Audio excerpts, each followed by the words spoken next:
Hi, xin chào tất cả các bạn, chào mừng các bạn có channel. Hôm nay mình sẽ review những loại sam nữa.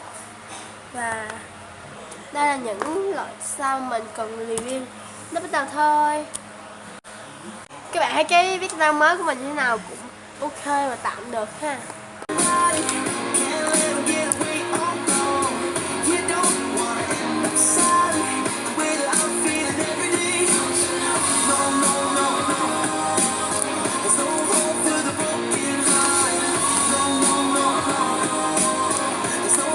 Mình bật nhạc lên cho có sinh động á.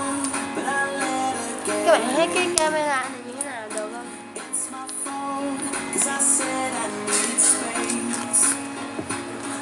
Lại một cái bể mà em đặt và không bị dính dẻo.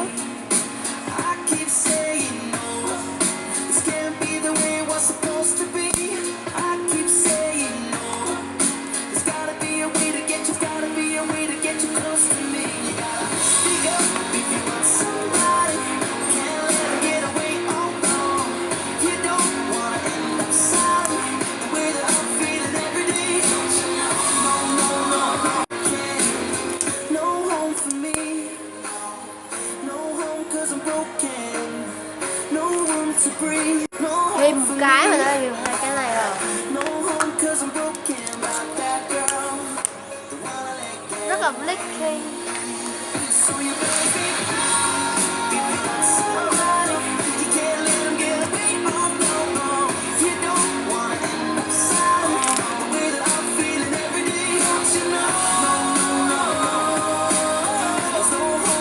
Thấy mấy cái biết rau củ thì bị chán, cố gắng tìm cái rau mới đây nè.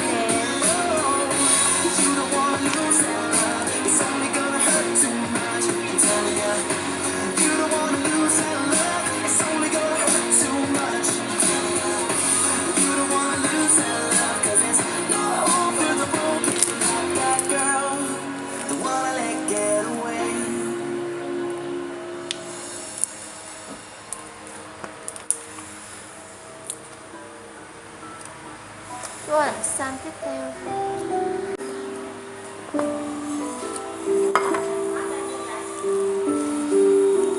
hơi nhà mình thêm sụp.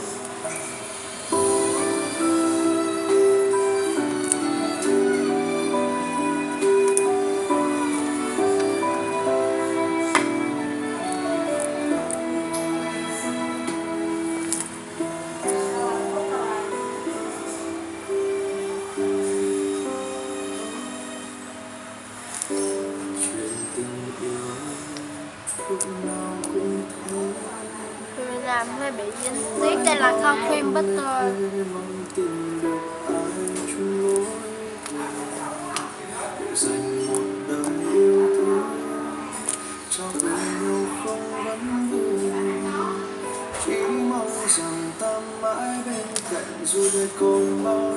Và đây là cái sam cuối cùng của chúng ta rồi, và sắp kết thúc video.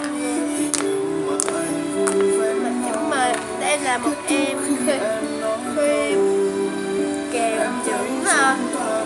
kèm những super glide và basic sam và xanh nước sữa.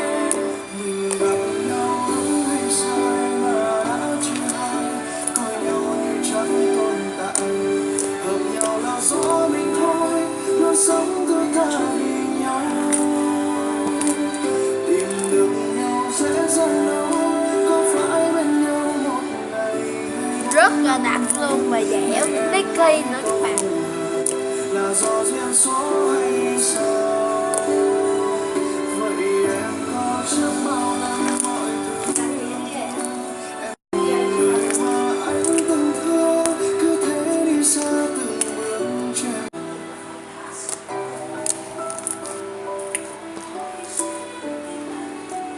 Ok, vậy là video của mình đã kết thúc rồi. Nếu các bạn thấy, các bạn cho mình một like và một cái share nhé. Bây giờ bye bye.